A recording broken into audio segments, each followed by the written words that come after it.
राधे राधे। आज हम रागा वागा भक्त को दूसरा भाग प्रस्तुत करें भैया।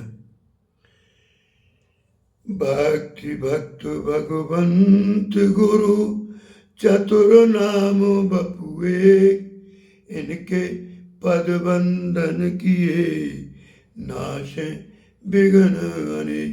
बोलो सदगुरुदेव भगवान की जय। आचार्य कुटी दिव्य कृष्ण मंदिरम दिव्य देश की जय।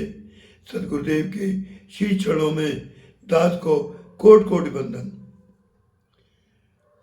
कल हमने राका वाका के बारे में आपको पहला भाग सुना तो भाई कही कि राका वाका के मार्ग में भगवान और नामदेव जी ने मिलके एक सोने की मोहर की थैली डाल दी और बाबा उन्होंने दूर डाली। जागे बारे में पद प्रियादास जी कह रहे,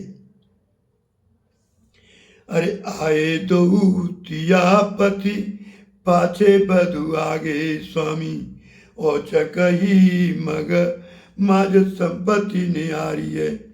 और जानियो जो वति जात कमु मन चल जात, याते बेगे संभ्रमम सो दूर बापे डारिये।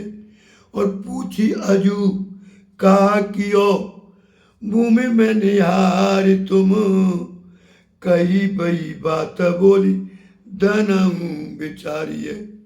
और कहे मूसो राकाए पे बाका आज देखी तुई, और सोने प्रभु बोले बात साची है हमारी है।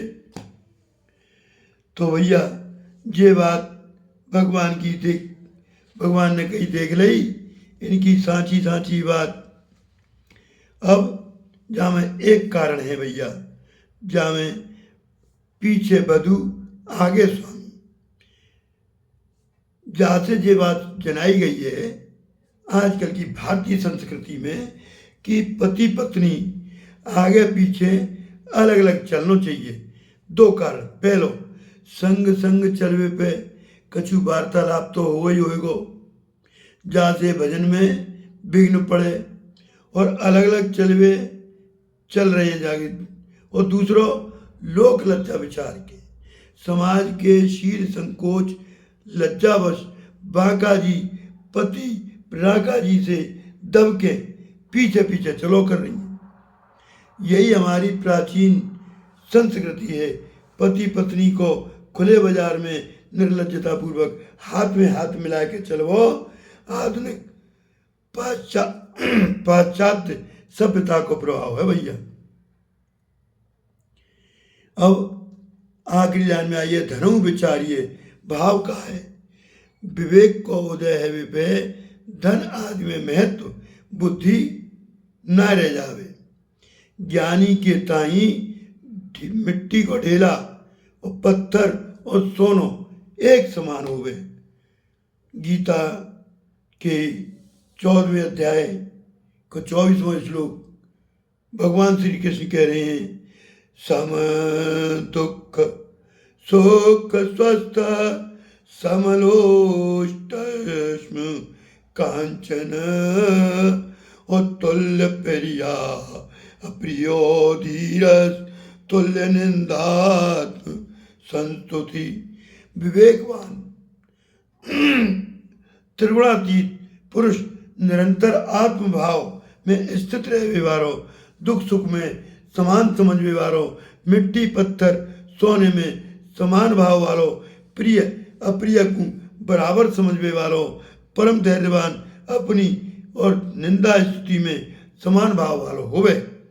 भैया मेरो गलो ना काम कर रो, पर मैं आपके खातिर अपनी भक्त की कथा सुनाए मेरो मन ना माने, जाके बारे में जरूर कहूँ, मेरी जा आवाज में मत जाइयो भैया। पर द्रव्य को मिट्टी के ढेला के समान देखे, जो पर स्त्री को मात्र के समान देखे, सभी प्राणी को आत्मभाव से देखे, वही ज्ञानी है। बांका जी ने कही, यदि आपको जा प्रकार को दृढ़ विवेक होए तो आप धूर पे धूर डालवे को प्रयत्न नाय करते। जे स्वर्ण धूर ही है और धूर ब धूर डाल रहे हो। बांका जी ने इन वचनन को सुन के राका जी को जे अनुभव हो कि जैसो मेरो नाम राका वैसे ही वस्तु तस्तु में ज्ञान रखता हूँ और मैंने जे अपने नाम को चरितार्थ करत वही मुँह से बढ़ के भाका है गई है। कहो जावे कि बाद ना राका बाबा ने उपवास कियो है। क्यों कि उनको स्वर्ण मुद्रण के दर्शन से बड़ी आत्मग्लानि भई है। भगवान को दर्शन न है कि भगवान की माया को दर्शन भय होए। फिर उपवास के अनंतर दोनों ने जो सीख लई, देखो माया को दर्शन मात्र करवे थे, हमको उपवास करना पड़ो है। यदि कहूँ स्पर्श कर लेते तो भगवान जाने हमारी क्या गति होती। ले लेते तो उद्धार ही असंभव हो। जे तो भूल के हूँ माया की ओर ना देखना चाहिए। इते भगवान की जीत वही, नामदेव जी हार गई। फिर भगवान ने एक और बात कही, भैया नामदेव, यदि तुम्हारे मन में विशेष परिताप है, इनकी देवी की चाहना है, तो राका बाका की सहायता करनी ही चाहिए। तो चलो इनके ताई हम लकड़ियाँ बटोरेंगे, क्योंकि लकड़ियाँ बटोरवे जा रहे हैं, उनको बेच के जब नहीं जीविका चलाएंगे तो हम इनके ताई लकड़ियाँ बटोर दें। फिर तो भगवान और नामदेव जी ने लकड़ियाँ बटोरी। बाके पश्चात राका बाका जी लकड़ियाँ बीनवे के ताई वहीं पे आए गई जहाँ वे लकड़ियाँ रखी। ढेर देखो तो विचार आयो मन में, ओहो आज तो भैया कोई हमसे पहले लकड़ियाँ बीन के ढेर करियो। फिर तो इनके मन में ऐसो डर उत्पन्न भयो कि जहाँ कहूँ दो लकड़ियाँ देखे वो उन्हें उठावे ही नहीं। उठावे की तो बात दूर रहे, छुए नहीं। तब तो भगवान श्याम सुंदर चतुर्भुज के रूप में प्रकट है कि इनको दर्शन दियो और कही, चो आप ये दो लकड़ियाँ क्यों ना उठा रहे। बोली, प्रभु काऊ की लकड़ियाँ बटोर के हमें पाप चढ़ेगो, हम क्यों लगे। तो राका बाका जी ठाकुर जी को अपने घर लेवा लाए। भगवान के संग नामदेव जी को देख के राका जी ने झुंझला के गई, अरे मूड फोड़ा। अब बताओ, नामदेव जी परम भक्त और राका जी बात करें, अरे अरे मूड फोड़ा। प्रभु को जा प्रकार ते तेने वन वन में भटकायो, ये कोई अच्छी बात है। भगवान ने राका जी से कछु मांगवे को अनुरोध कियो। तब वे हाथ जोड़ के प्रार्थना करने लगी, भगवान मोकू आपकी कृपा के सिवा और कछु ना चाहिए, मैं क्या करूँगा लेके। तब नामदेव जी ने हाथ जोड़ के इनसे विनती करी, अच्छा कछु ना ले तो प्रभु को रुख रखत भय कछु प्रसादी के रूप में वस्त्री अपने शरीर पर धारण कर ले। यद्यपि इतने से राका बाका को लगो कि मेरे सिर पे भारी बोझ पड़ेगा हो, परंतु उन्होंने भक्त नामदेव जी की रुचि रखवे के ताई, भगवान की रुचि रखवे के ताई वस्त्र मात्र स्वीकार कर लियो है।